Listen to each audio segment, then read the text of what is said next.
What is up guys, it's your boy Solheim here, back with another Classic WoW video for Season of Discovery. Now, we're about 1.5 weeks, or I guess 10 days or something, into Season of Discovery's Phase 2 at the moment, and I thought it's time to take a look at how classes are performing, mainly in the raid itself. I know there's like many different aspects of the game. You have PvP, PvE, gold farming, leveling. It's hard to say which classes are the best, but at least we have some data to find out which ones are performing the best in the raid itself. So we can find out, like, if you want to raid, this list could give you kind of an indicator on which class you should play, which class you could play, or just like which classes are performing the best, right? So people are going to be looking for certain classes based on their performance. Either way, here we go, going to take a look at this on a boss per boss basis. We can start by going to, we can go to Warcraft logs right now and take a look at all of the DPS here. So here we have like a general ranking on all of the bosses. As you can see, it's all of the bosses in the Normergan zone. Now we can also do a boss per boss basis, which we'll take a look at, because some classes might be doing better on certain bosses than other classes. That being said, when it comes to all bosses, Hunters are topping. Hunters are number 1, Fire Mages number 2, and DPS Warlock number 3, and DPS Priest is number 4, Elemental Shaman number 5, and so on all the way down, right? So you can see all of them right here, who's performing the best and who's maybe not performing quite so well, right? Melee Hunter number 1, Fire Mage number 2, DPS Warlock number 3. Now, DPS Priest being number 4, I do believe there are a couple of changes coming to the Shadow Priest in the weekly reset, which is going to be today for North America or tomorrow for EU, where they are reducing the damage caused by, is it like, they're reducing the damage caused by Shadow Word Death, I think, and then also buffing your other DPS spells. So they're reducing the DPS of one spell by buffing 2 spells at the same time. I think it's an overall nerf, but how much of a nerf, I don't really know. I think DPS Priest might be able to retain the number 4 spot here, or go down towards the Elemental Shaman spot. Now, there are some classes that will scale a lot better when it comes to like getting gear. At the moment, melee hunters are scaling very weirdly, which means that they're topping right now, but a warrior will scale better with gear and stats than the melee hunter will, and same thing with like casters.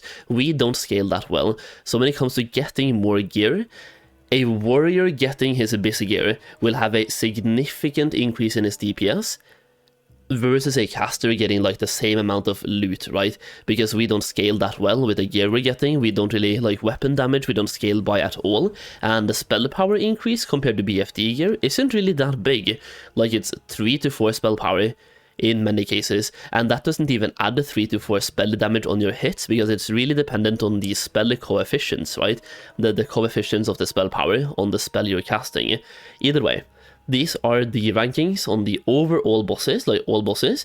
Let's go through this from boss number 1, so we have Grubbis. On Grubbis, we can see right here, it's roughly the same thing, but DPS Warlock is actually outperforming Mages here, and Rogues are doing really well as well, and Warriors are actually like above Shadow Priest, for example, and also above Elemental Shamans. So it does change things up a little bit. Melee Hunter is still number 1 though, and number 1 by quite some margins as well, as you can see by scrolling up here. So Melee Hunter quite ahead of everything else, DPS Warlock a little bit behind, and then Fire Mage under there again. Going over to, we can go to Viscous Fallout. I hope I said that correctly, Viscous Fallout, that should be the right way to say it, right? Here we can see once again, Melee Hunter is topping still, and Fire Mages back on number 2, and DPS Warlock back on number 3. We do see DPS Warriors being number 4 here, instead of Shadow Priest, and also instead of Elemental Shaman. We also have both Feral Druid and DPS Rogues outperforming the Elemental Shaman as well on Viscous Fallout. Going to Electrocutioner 6000, this one includes a little bit more movement. I was actually expecting more of like melee DPS to be doing better here, but I guess it might be because it's a mechanical, so the increased armor values start hitting in here, but there is a lot of movement because you have to avoid the cogwheels on the ground, and every time he does like a beam forwards or like a punch, you have to avoid the punch as well. So being a ranged, there's a lot of movement that will basically break up your casting every now and then. We can still see Melee Hunter being number 1, and we can see DPS Warlock number 2, Fire Mage number 3, basically the exact same as the overall DPS here.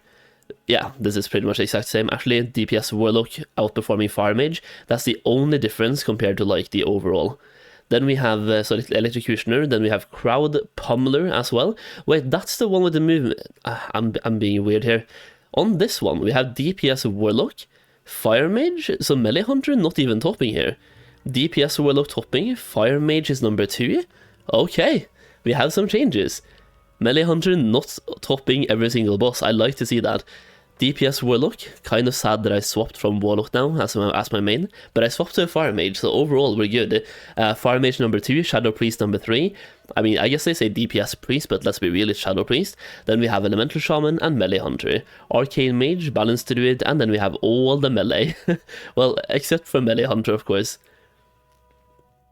After that, we have the Mechanical Menagerie. Okay, this one could be interesting. I would be surprised. Fire Mages has to be doing good here, because we can pop so many living bombs and do so much DPS. Yeah, there we go. Fire Mage number 1. I would be surprised if Fire Mage wasn't number 1, considering we can pump those damage meters. Now, the way I'm doing it myself and like in my guild is that we're not really focusing that much on the AoE DPS, even though we are throwing up living bombs.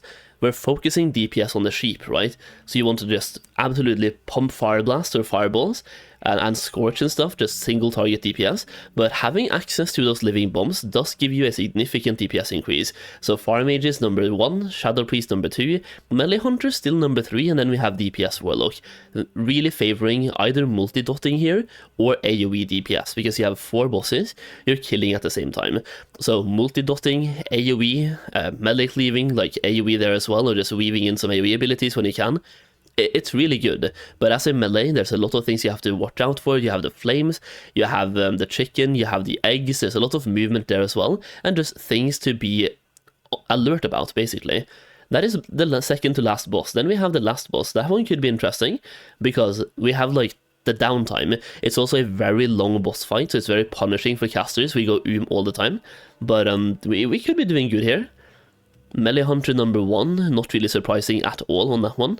DPS Warlock number 2, Shadow Priest number 3, and then Fire Mage number 4. Playing a Fire Mage myself, we tend to go almost here. I have to use like 2 separate mana batteries, so like 2 mana gems on the fight. Evocate, click the buttons off cooldown whenever I can, preferably when the bombs are happening, so I'm actually dealing with the bombs as well. But we tend to go very fast, and I feel bad for ferals here. I'm just going to put it this way, I feel very bad for ferals, because in all of my raids and the ones that I'm watching, ferals are put on what we call bomb duty, like swapping out the Mangle for Sunfire and dealing with the bombs. So I do feel bad for the ferals, but they're doing quite well though when they can pump. So we have ferals all the way down here with warriors and DPS paladins. Not really the biggest like physical DPS friendly raid, huh? Even rogues, like rogues are doing well, but they have poisons and stuff. It's not only physical DPS, but I think it's weird how Melee Hunter is doing so well when every other physical DPS gets punished so heavily. Now, Blizzard have already said, or I guess Agrand and people on Twitter have already talked about this, and they were looking to make very few adjustments at the beginning, basically keeping it like the Wild West where everything goes, and they just wanted to see how things played out. I think they will be more on when it comes to class changes and adjustments in the next few weeks now to try to balance things out as they need to. A couple of things they could be doing here that I think might happen is reducing the armor values of the mechanical bosses, for example, to make it so that warriors, feral druids, DPS paladins, and feral druids, like all of the physical DPS basically, will be doing more DPS by tuning down the armor values of the bosses, and I think they will be looking into the melee hunter as well, because melee hunters doing this much DPS does not really seem intentional, but it might also just be Blizzard's way of giving melee hunters the love they have been asking for. So I don't really know, but either way, I think it's fun to look at this and see which classes are performing well, and comparing this to, like, let's just say this is week 1. This is week 1 and week 2. I would love to see how this changes at the end of phase 2. If anything is changing at all, that would be really fun to see. But let me know your thoughts on everything in the comments down below. Let me know how your class is performing as well. And let me know your thoughts in general about phase 2 so far. That's basically the video though. Leave a like if you enjoyed the video down below. Let me know in the comments once again, and also subscribe for more Season of Discovery content. Thank you so much for watching, and I'll see you again very soon.